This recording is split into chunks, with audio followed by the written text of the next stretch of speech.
What's happening, boys? Today's video is going to be a Q&A with our boy Harvey. And this is actually the first time me and Harvey have ever met. We trained upper, and you know, when you train upper with someone, or when you train with someone for the first time, you don't want to be shoving a camera in the face straight away. So we trained upper, got to know each other, and then filmed a Q&A afterwards. I do actually enjoy doing Q&As, so if you boys enjoyed this one, then drop a comment down below. If you are new here, subscribe and enjoy the video. Right, what's happening, boys? We've just trained upper. Very good session. I felt very strong for the first time in a fucking long time, and I felt strong and still showed up. Absolutely showed up. We've got some questions. We're gonna do a little Q&A. Dream car, we'll start with that. I've said I want a Hyundai i30N next. Hyundai? i30N. If you don't know, get to know, mate. They're fucking rapid as fuck. I'm not a car guy, so mine would probably be dream car. Don't say Range Rover. No, fuck that. Something sporty, obviously. Audi R8 maybe. Yeah. Audi R8s are sick. I like the idea of like RS3s or S3s even. Do you know them? Yeah, I know. Audi RS3. They're more like your hatchbacks, but yeah, I don't like the shape of them. Do you not? It is like an old man's car, but fast. Yeah, that's a good point actually. No, Hyundai i30N in baby blue or grey, matte grey. They're fucking well nice. My dream car, like, if we're talking like, not to say it is unrealistic to afford an Audi R8, but like the next car I want would be Merc. Is it C63S? Yeah. Seen them in blue, like dark blue? Not bad. A Merc. That's my next car I want. To be fair, Chris Chapman, shout out Chris. He just bought a Porsche Toucan electric. They're actually fucking well nice. They're long as fuck as well. Yeah, I've seen that. That would be my. Brightman got that. He's got a Porsche. What's your favourite muscle group to train? I actually rate legs, you know. Yeah, I do. Love training legs. Back or legs? Depends. To be fair, my legs are extremely underwhelming for what they can lift, which is annoying. But I love. Well, you can't beat a chest pump. Like chest and shoulders for me, men's physique, lats. Yeah. If I'm thinking about specific parts of my back, a lat pump beats everything. Delts and arms. Arm session's good. That's not bad. Hat squat, I fucking love a hat squat though. Same. I do love a hat squat. How many plates are you doing on a hat squat? Do you reverse band it as well? Yeah, that one in there, 5.5 for 6 is the most I did. Fair. When I was fucked on modafinil, that was actually. Yeah. I've always been strong in a hat squat, weirdly. Yeah, I don't know why. Here we go. How does the bulking cutting cycle have an impact on your metabolism/fat cells? And is there any future health risks and how to limit them? I thought that's what he meant. So he's talking like metabolically. Yeah. Do you have an answer for that? Which I don't even know if there's any research on it, you know. Well, people blame their metabolism all the time to what their body composition is. Like I always used to say, "Yo, I've got such a fast metabolism." No, you don't. You just got a low appetite, and whatever your metabolism is, it can change down to what you eat. So if you're overweight and you're blaming a slow metabolism, fucking move more or eat less, and then your metabolism will change. So don't go around blaming it. And there's no long-term effects. It's just going to change your body composition to what you want. It is true to some degree, because like I get a lot of people who will come to me who are eating, like, for example, I've had a client the other day, 1,600 calories. He came to me trying to lose weight, can't lose any more weight. So you'd think, okay, pull them calories down even further. Yeah. You get 1.5, 1.4. You're eating like what a woman would eat when they're like peak show, and that is not healthy. You shouldn't do that. So if you bring someone's calories up first, you can actually like up-regulate and down-regulate your metabolism, because like your thyroid hormones and stuff like that, if you're eating more, you will naturally just burn more calories. Very true. So you can, to some degree, like up-regulate and down-regulate your metabolism. So some people technically do have like a slow metabolism or a faster metabolism, but if you typically have a slower metabolism, I would say to those people to increase your calories first and work them up, so you can then pull down. With how your metabolism is as well, it's completely like, a lot of it's dictated to what your childhood was like. So for us, given we were such active youngsters, like playing football and that, doing all the sports, your metabolism is naturally going to remain quite fast. Whereas if you're quite sedentary growing up, you're going to be gaining fat a lot easier. Yeah, I've noticed that a lot of people who growing up were very inactive, they're like gut microbiome, the digestion, like everything's just fucked because all their life they've done no activity, they've ate shit their entire life. Whereas like me personally, I grew up, my parents always made me like eat healthily. I was always active, so naturally as I've grown up, my expenditure has always been like really high. So there's like grey areas when it comes to shit like that where the science doesn't have like a definitive answer as to it, because like there's the whole... Most answers are like, it depends. Like, pretty me, if you go deep enough into it. I used to get the fucking... At my primary school, we used to have a lunchtime award for the healthiest lunchbox. I'd win it every fucking day. Mate, I would have won that. My mum used to fucking feed me like a rabbit, just like lettuce, tomatoes, like healthy sandwiches. I'd get some lad next to me in a fucking 12 bar. Like, give me some. Mine was literally exactly the same. I used to get ripped in school because I had teeth. My teeth before I had braces were fucked, and the front two used to stick out, right? So my mum thought it would be a good idea to send me in school with just a whole carrot.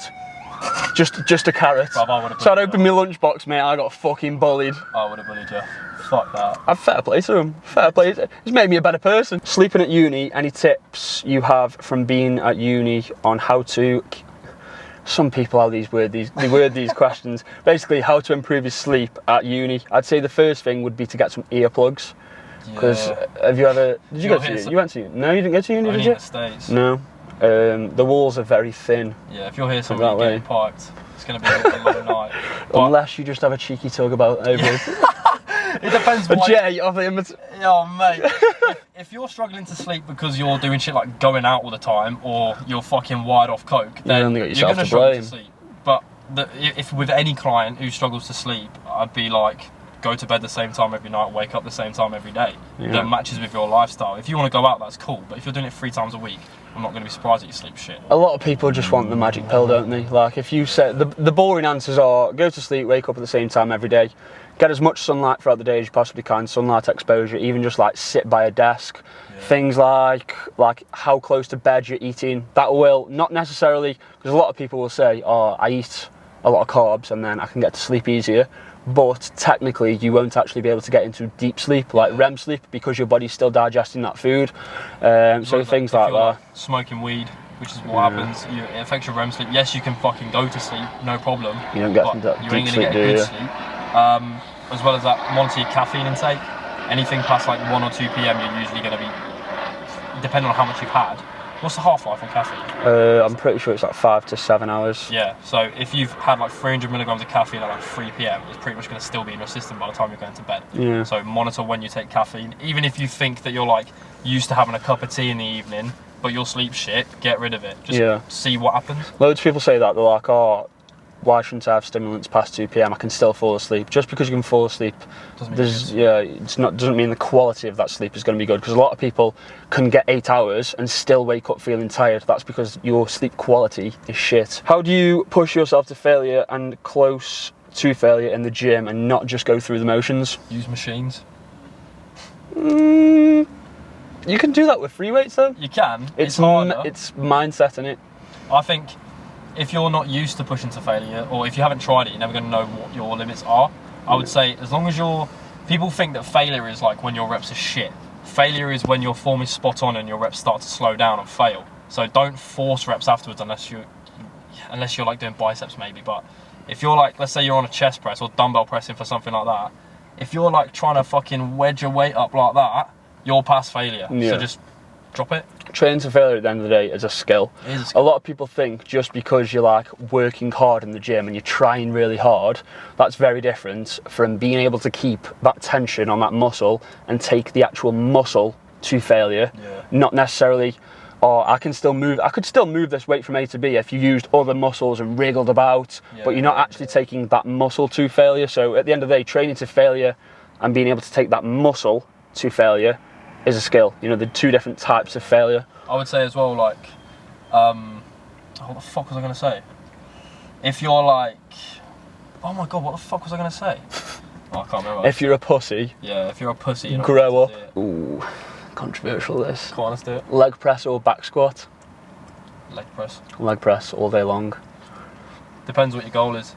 If you want a big barbell squat, but if you want big quads. If you're a powerlifter, why the fuck would you leg press? Yeah, like it depends on what your goal is. Like a lot of people who bodybuild or who have been bodybuilding, they swear, like, who's it, Tom Platz is like, nothing beats a squat. But it's like, yeah, it does.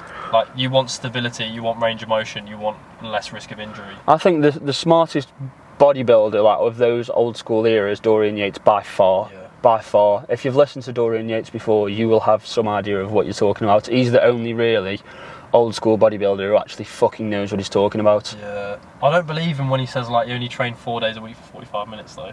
I don't know, you know, because have you watched the videos of him training? He used to train hard. He's intense as fuck. And as well, if you've got the gear helping you, the response you're going to, and if you're like a hyper responder to gear, you can grow by fucking walking, mate. Yeah. So fair play to DY. On a push-pull leg split, train to failure every set, how many total sets would you recommend for a session? In a session? Do you count volume on your program? For each muscle group? Because it is hard, right? Because a lot of muscle groups will overlap. So, for example, if you're doing an upper back biased row, your lats will still get some sort of stimulus from that.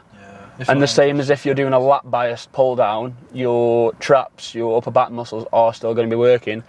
For me, with my clients, if they're gen pop, the volume itself, like if we're going to target a muscle group like I would a prep client, it's more because they need it, because it's a weak point. But if you're looking to lose a shit ton of body fat and just get strong, the volume is just doing as much as you can whilst recovery is good. Yeah. With like, shout out James Pullen, with someone like James, he might have a weak point like arms, and given that he's training at the moment in a massive surplus, we might up the frequency on arms to the point where he can still recover from it. So a lot of people think like, oh, is top set, back off set like the best way to train? It can be if your recovery is not very good, but for me, I'll have like maybe 2 sets on something like fucking back because it fries it and I can't recover, but then on arms, because I recover so well, I might have 4 sets every exercise because I can recover from it. So do as much as you can whilst you're still able to recover, and then depending on what weak parts of your body that you've got, if you can see it, just increase the volume to the point where you can still recover. It's constantly just a sliding scale. Like it's going to depend on what your priorities are. If your back is shit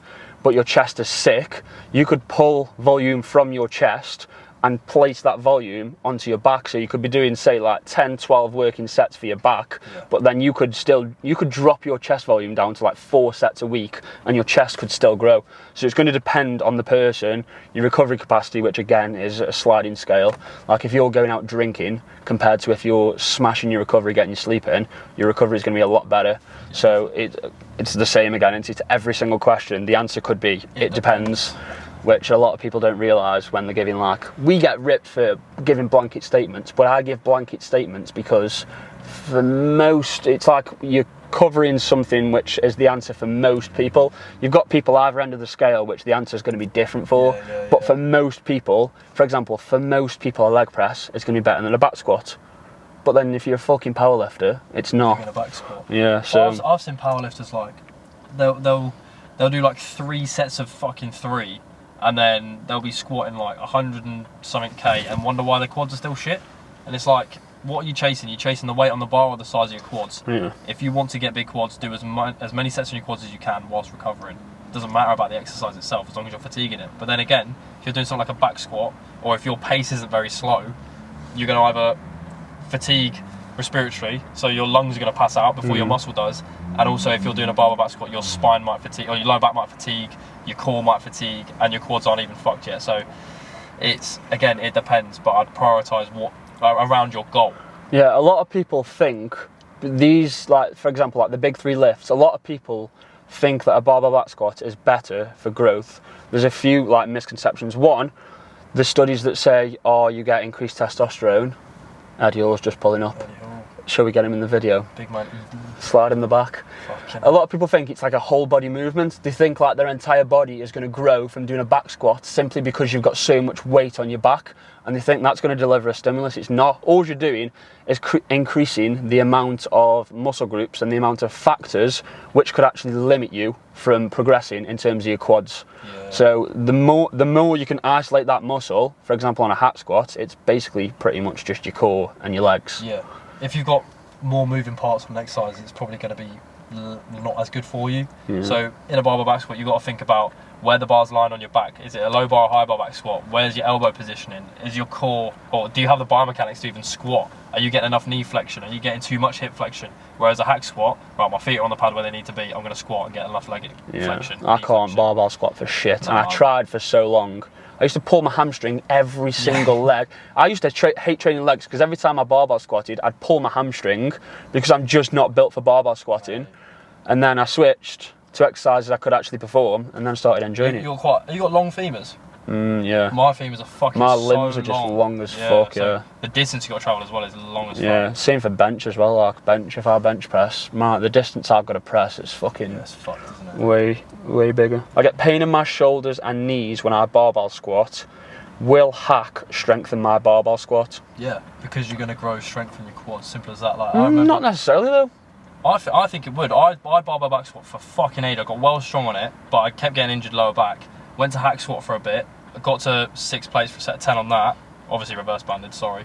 But went back to barbell for a bit, and I think probably because I was heavier, I was lifting a lot more. I was going to say, yeah, if you're heavier, but like, for example, you could get strong as fuck quads from the hack squat. You then go back to barbell squatting. If you can't actually load up the weight because it's not necessarily your quads that are limiting you, your lower back's weaker. Yeah, and you haven't been training. It doesn't matter if your quads are strong as fuck. Yeah. If your lower back gives in, or your core, or your bracing, or something like that gives in, well, you probably will get stronger at back squatting, but it's probably not going to carry over like as equally. Yeah, it's not going to be a significant amount of difference. Because I did a video, when was it, last year, where I barbell squatted with someone, and my hack back then was strong as fuck, like 4 or 5 plates, and I think my max was 140 back squat, which is pretty fucking weak. But then if I was to practice barbell squatting every week, I'd probably get pretty strong at it. What are your plans for this year? Career-wise, physique-wise, what are you going into? Plans for this year are, I'm on this 12-week program now, rehab program, with Aaron, he's a physio technically. If you've watched my other video about the recovery on my shoulder, he's a physio, but he has given me a training program which will rehab my shoulder. And then once I've done that, I've got another coach lined up who is actually a bodybuilding coach, and I'm then going to go through a prep. I'm not sure what class I'm going to be competing in. Men's physique, bro. Men's physique. I couldn't do the posing, man. I couldn't. It's fucking easy as shit, mate. I couldn't do the posing. I couldn't do like the smile with like the hand on the hip. I could not do that. That's on it, bro. To be fair, classic. I like classic. Classic posing. When I went Ultraflex, I don't like practice posing or do posing ever, but I was practicing in the mirrors, and I was doing like a half lat spread and double biceps, and it looked quite good. And that was with me peak bulk. Pose. Yeah, and that was me peak bulk, and I was like, if I was lean, this would look pretty good, you know. Yeah. My classic. Because my waist when I get lean goes fucking tiny. I've got like a 28 inch waist when I'm and like I've got quite wide clavicles. Yeah. So it could look good. Mate, I wouldn't mind transitioning to classic, but I can't fucking lat spread to save my life. Yeah, I need to learn how to do that. My fucking waist. I can't do it. I need, hopefully when my shoulder's sorted, that'll sort itself out. I can do it a lot more. Still not really. And that is the end of the video, boys. If you did enjoy this, drop a comment down below, like the video, subscribe, and I will see you in the next one.